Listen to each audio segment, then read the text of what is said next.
Good morning সবাইকে। আবারও একটি ছোট্ট ব্লগ নিয়ে তোমাদের সামনে হাজির হলাম। তো আমাকে যারা যারা চেনো তারা নিশ্চয়ই জায়গাটা দেখে বুঝতে পারছো যে আমি বাবার বাড়িতে এসেছি।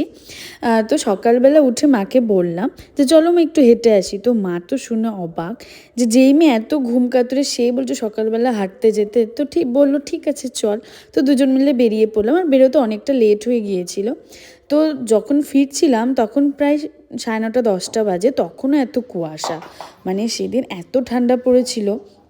তো বাড়িতে এসেই তো সবার সঙ্গে দেখা হওয়ার সব থেকে মানে স্বস্তির জিনিস আমার হচ্ছে গোপু সোনা।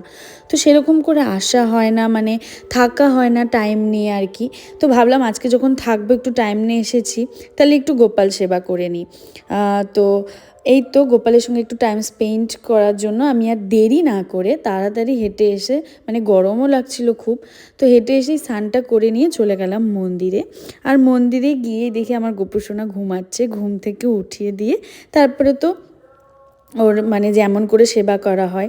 অ্যাকচুয়ালি আমাদের গোপালকে যে যেমনভাবে হয়তো সেবা করো, আমাদের গোপালকে 3 বেলা ভোগ দেওয়া হয়, সকালবেলা, দুপুরবেলা আর সন্ধ্যাবেলা ভোগ দিয়ে স্বয়ং দেওয়া হয়। তো এটা হচ্ছে আমাদের মন্দির। এখানে আছে কালী ঠাকুরের স্থান, হরগৌরীর স্থান, মা মনসার স্থান, আর ওদিকে লক্ষ্মী মা, আর এদিকে আছে মা মঙ্গলচণ্ডী, আর এদিকে আমাদের গোপু সোনা। তো এই তো তারপরে হচ্ছে গোপু সোনাকে বাসি কাপড় চেঞ্জ করে দিই, যেহেতু সকালবেলা খুব ঠান্ডা কুয়াশা তাই আর স্নান করায়নি। বাসি কাপড় চেঞ্জ করে দিয়ে এই তো গোপু সোনা আমাদের তৈরি।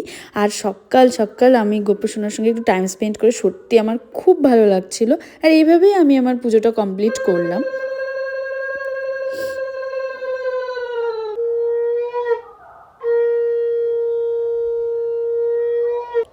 মানে খুবই ভালো লাগছিল। তো সকাল সকাল আমার পুজোটা কমপ্লিট হয়ে গিয়েছে, তারপরে একটু আমি রোদে বসলাম। আর এদিকে মা সকালবেলা জলখাবার করে দিয়েছে, সেটাই খাচ্ছিলাম। আর তারপরে একটু রোদ তাপাচ্ছিলাম, মায়ের সঙ্গে অনেক দিন পর মায়ের কোলে শুজলাম, সত্যি এত ভালো লাগছিল। তো যাই হোক, তারপরে বাবাও সেই দিন বাড়িতে ছিল, বাবার রেস্ট ছিল।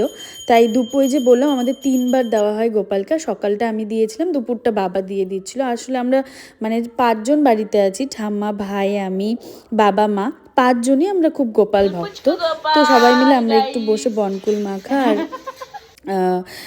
কুল খেয়ে নিয়ে রোদে বসেছিলাম। তোর পাশের বাড়ি বোনটা এসেছিল, ওর সঙ্গে একটু গল্প করছিলাম, গোপালও রোদে বসেছিল।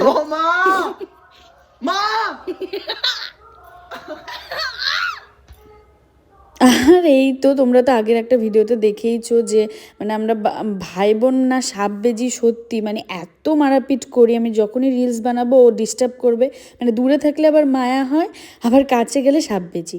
তো যাই হোক, অনেকক্ষণ রোদ তাপানো হলে আবার গোপুসোনার জায়গায় রেখে আসলাম। এসে তারপরে মা বলে দুপুরের খাবারটা খেয়ে নে, অনেকটা লেট হয়ে গেছিলো, সবাই মিলে একসঙ্গে টাইম স্পেন্ড করছিলাম। তো তো খেয়ে এই যে তারপরে রেস্ট নিয়ে মায়ে যে সন্ধ্যাবেলার গরম গরম চাউমিন করে দিল, তো চলো সেটাই খাওয়া যাক। আর আবারও দেখা হচ্ছে একটি নতুন ব্লগ নিয়ে। তো তোমাদের যদি এই ভিডিওটা ভালো লেগে থাকে অবশ্যই লাইক, কমেন্ট, সাবস্ক্রাইব করে দিও। বাই।